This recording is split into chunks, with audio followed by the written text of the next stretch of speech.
Okay, if you are an early stage founder, this is what I really, really, really want you to know. It is so normal to have the fear of anyone looking at you online, to fear being judged by other people, and worry that you're just going to look like a bit of a wally and that it's going to be really cringy. These are all the things that all my clients talk to me about all the time. And I get it. I'm a founder. When I started my business, I originally started writing a blog about infertility and divorce and what that was doing to my mental health now that I felt this complete social exclusion, not just in my social circle, but just actually in society. And when I started writing about it, I was really writing like one-to-one to someone else that would understand what that was about. I didn't do it for my family and I didn't do it for my friends. And it was really safe at first because I thought nobody was looking. And then suddenly people were looking. But the thing I always knew from the very, very beginning of that brand is that I needed people to see my face. I needed you to look in my eyes and you could relate to me. My pain was your pain. You might be in a different place right now, but you would get it. And by sharing my story and showing my face, I was welcoming that vulnerability back. So I had a lot of people reach out to me and say, I feel the way that you feel, like I'm at where you're at, or I'm going through it right now, or I've just come out of it, or actually it was 10 years ago for me. And the fact that people could see me and that just made them feel safe. So showing your face makes people feel safe. And this wasn't in the land of video at this time. So I remember a friend giving me a video challenge. He is a videographer and I did 5 days of videos and I was just talking about anything. I was filming my exercise around the park. I was buying my house at the time. So I was talking about buying my house. It was just anything. But my following grew again. And this wasn't in the land of reels at this time. So it was still very much static posts. So when it came to Connected Brighton, I wasn't planning on showing my face at all. I really thought that photos of Brighton and, oh my gosh, Brighton is so photogenic. Like, surely that's going to be enough. Beautiful cocktails and food. We're a concierge service. We're taking you out to have fun. Surely that's all you need to see. But it wasn't enough. And very quickly I realized I had to show my face there and I had to tell my story there. And as soon as I did, that's when everything completely popped off for me. But I was scared. I was worried that I would be judged. I was worried that it would be cringy and that I might look like a bit of a wally. But now I'm famous for my marketing and for my reels. Because people can see and hear me, it means that they trust me. They really get to know me. I have people say, I feel like I know you. And I'm like, you literally do know me. And so if I can just give you the advice, if you're starting out, if you're less than a year in business, or you might be going a bit longer and maybe you've got a bit stuck, or you've got to start being more visible because suddenly the whole world is about reels and you really, really don't want to show your face. I just want you to know that you are not alone and it is so normal. And what I love when people come to work with me is that they come in saying, oh my gosh, Lindsay, please don't make me do a video. And then they leave making regular reels as if it's nothing. And they forget how scared they were. But confidence comes from action. You need to take action and you have to show your face. 70% of people are going to trust a brand where they see the founder. You can't be the person of choice for podcasts and panels and press if they can't see and hear you. If you're not showing up consistently, the thing I teach, whether that's in a group program, whether that's in my mastermind, or if it's one-to-one, it's a 3 C's foundation for me. The first one being clarity. You have to be crystal clear on who are you, what are you selling, to who and why, and then how. How will I know if I land on your page or on your website? How do I know that you're for me? How do I know that the pain that I have, you have the solution to? Get so clear on that your elevator pitch comes without even thinking about it. If you go to networking events or you're at a dinner or you go out with your partner or you go out with your mates and someone asks what you do, you can reel it off in a quick and easy, simple sentence that makes it really clear. Who are you? What are you selling, to who and why? And then how? You never know where prospective clients are going to come from, or prospective champions. I find a lot with my business that I have a lot of people that champion what I do and they will tell people about me because of how visible I am, because I share my story so vulnerably and so honestly and so openly. It spreads the word. It helps people understand what I'm about, and therefore if they have a friend with that pain, they know that I'm the solution. And it'd be the same for you once you get really clear. That clarity stone is where everything begins. After that, it's the confidence. So it's all very well and good knowing what you want to do and who you want to do it for, but have you got the confidence to do it? This game is all about mindset. You have to push yourself so much. I did not know, and you might not believe me sitting here making this video, that I had this level of confidence within me. And I was working in senior leadership.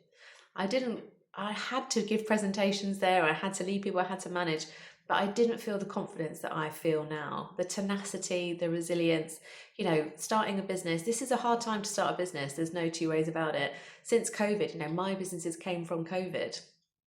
There's been nothing but challenges the entire time. I get it. I'm in the trenches with you.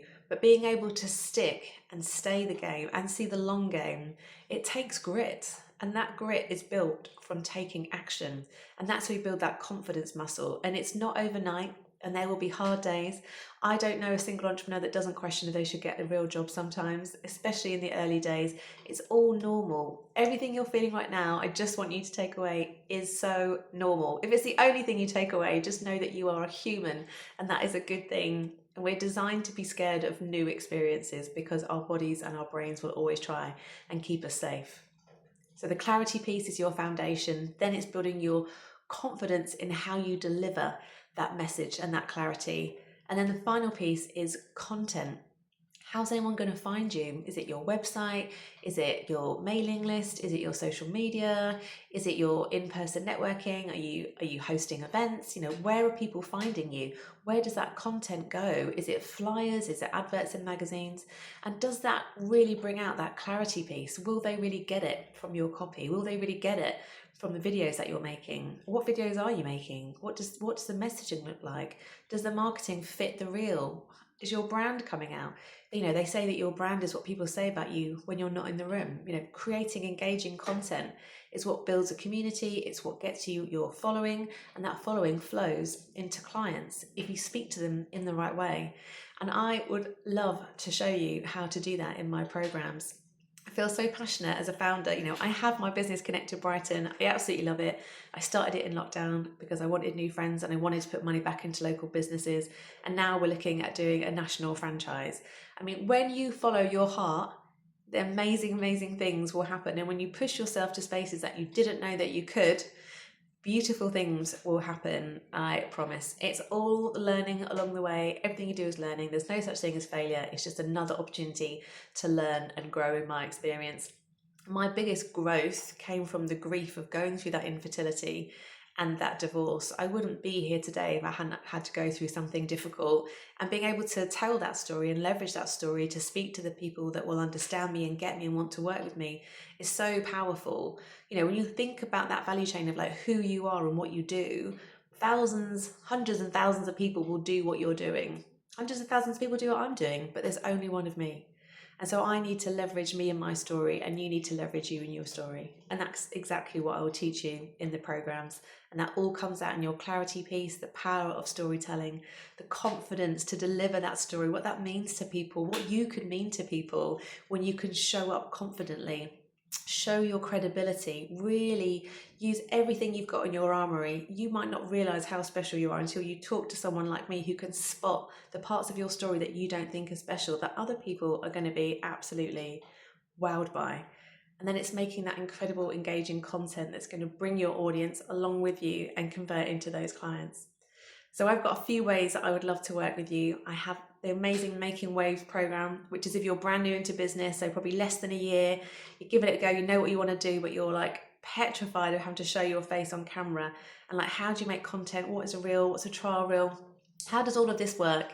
That's what Making Waves is about. That's our accountability hub. We have this beautiful community that will support you. You get time with me. We have 2 calls a month, one to check in on how everyone's getting on. Second is all about content creation. So you've really got that kind of support going through. The next level is Compass Club. That's my mastermind group. So that's really for those that are making money. They've got the clients, but they're ready for the next level. They are hungry for it. They're going to make this business work and they're going to make it grow. Now, if either of those two sound like you, I'd absolutely love to speak to you. But I only really want to speak to you if you're going to be an action taker. The only way this works is if you do the work. I know because I've done it and I continue to do it. You have to take action. If you're ready to take action, if you're ready to grow, if you're ready to get seen, if you're ready to get chosen, the most visible are the most valuable. And that's not just what shows in your bank account, but what you mean to the people around you. If you can be that credible voice of authority for your industry, the go-to, that's when everything starts to go wild. And that's exactly what happened to me, you know, being on front covers of magazines, being in the press regularly, being on podcasts, being on panels, being invited to events, being a keynote speaker, not just for places like universities, but also for big businesses to talk about branding. That has all come from being visible, and you can achieve that too. So I'm going to put the links where you can find them. I would absolutely love you to get in touch, book a call if you just want to get it all out and tell me everything that's happening, and we can work out what the best next step would be for you. But I'm absolutely here for you. I've lived it, I've breathed it, I get it, and I'm continuing that journey by growing my own brands. I'd love to take you on that journey with me. Get in touch.